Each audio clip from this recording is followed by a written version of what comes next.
this is Kelvin Davis, your real estate newbie. I want to welcome you to my channel and appreciate you for coming on this journey with me. As I've stated so many times before, it's my desire to purchase my first multi-family property. I'm looking for a small multi-family property, a 4-unit quadruplex, and my plan is to house hack, to live in the apartment unit, one of the 4 units, rent out the other 3. And hopefully I'll get a good deal to where the other 3 units are able to not only take care of the mortgage payment, but also the maintenance and upkeep on the property. But what I wanted to do today was just kind of talk to you on a personal level, something that I'm interested in, why I wanted to start this channel, and why I'm so interested in speaking with you or taking you along this journey.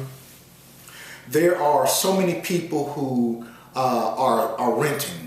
And I mean, there'll always be renters, and I'm looking forward to that because I'm looking for renters to make sure that my real estate portfolio grows and is maintained. But for those who, like me, are interested in purchasing a property, having some place to live, to call our own, I want to encourage you specifically because there are many people within the community who have been renting for 20, 30, 50 years. My mother is one of them. And they've more or less given up, I guess, on the idea that they can actually own real estate or own their own home, you know, a place that they can call their own.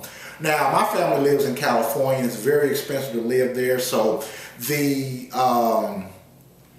math in determining whether a property will cash flow or if it's worth purchasing versus renting, it's a different argument or scenario. So, you know, I can't put them in the same boat as me. Here in the South, I'm in Alabama, you know, purchasing a house is definitely something within your reach or a person's reach and in several different price points. So you don't have to be, you know, a doctor, lawyer, or banker to afford a house. And I encourage everyone who can to think seriously about purchasing your own home. Of course, you know, now with FHA, if you don't know, the requirement, the minimum requirement is a 580 credit score.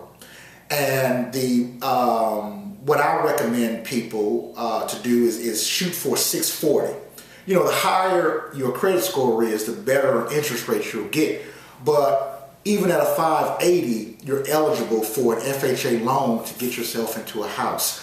And why I recommend purchasing a house is because you have the building of appreciation, the potential to pass the house down to a future generation, your kids, your grandkids, nieces, nephews, you know, even sisters. One of my friends, his grandmother passed away. She owned 4 properties, and I asked him, well, how, you know, did your grandmother acquire 4 properties? You know, was she a landlord, or did she have this in mind?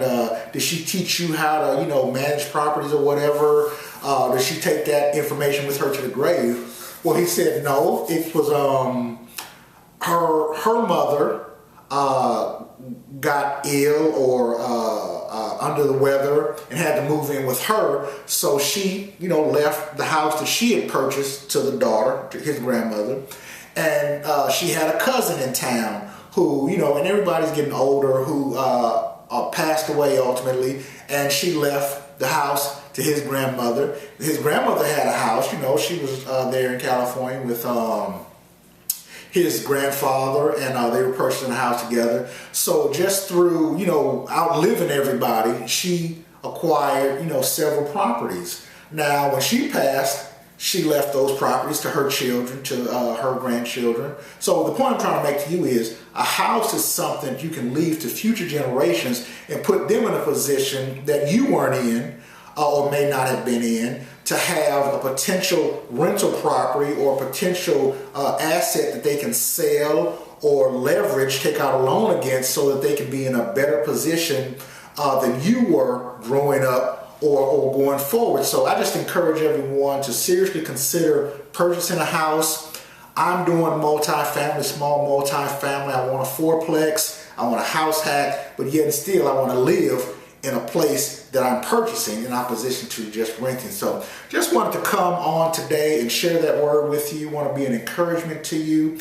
And definitely consider purchasing a home, purchasing a place to live, whether it's a single family, duplex, triplex, or fourplex, like what I'm trying to do. Encourage you to purchase a home and talk to a mortgage person, see what kind of money you qualify for. Talk to a real estate agent to let them know, hey, this is how much money I qualify for. What kind of house can I get into? Last thing, I'm going to leave this with you. There are institutional investors who are out and they're purchasing houses, buying them 100 at a time, and they're buying them in the lower price bracket, if you will. The houses that normally people would purchase as their first home, their starter homes, if you will. And then, of course, you move up to a higher quality house or higher quality neighborhood. Well, they're purchasing these houses and they're not purchasing them to rent them. They're purchasing or to rent them out. They're not purchasing them to sell them to people. They're purchasing them to rent them out. So, we're creating this entire generation of renters, and I don't want you to be one of those if you don't want to be one of those. So just encourage you now, create a sense of urgency within yourself. Go out and seriously consider purchasing yourself a home. And I look forward, as always, to seeing you at the top. My name is Kelvin Davis, and I am your multi-family newbie. We'll see you later.